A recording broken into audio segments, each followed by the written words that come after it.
بل ان امير المؤمنين عمر كان ينام في ظل شجرة يتوسد ذراعه الايمن، جعل من ذراعه وسادة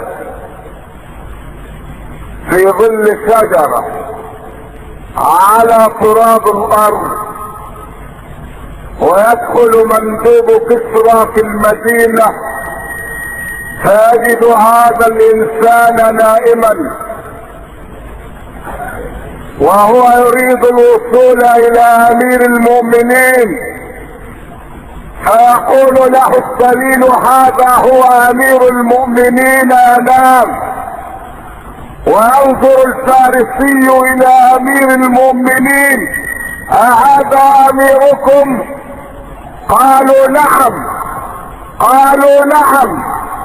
فاسمعوا معي كيف صور احد الشعراء هذا المشهد المهيب.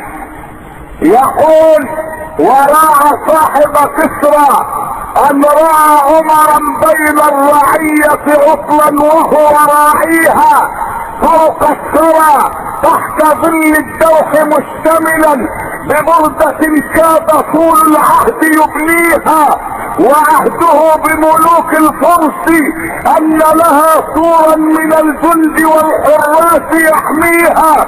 رآه مستغرقا في نومه فرأى فيه الجلالة في اسمى معانيها، فقال قولة حق اصبحت مثلا واصبح الجيل بعد الجيل يرويها. امنت لما اقمت العدل بينهم فنمت نوم قرير العين هانيها. امنت لما اقمت العدل بينهم فنمت نوم قرير العين هانيها.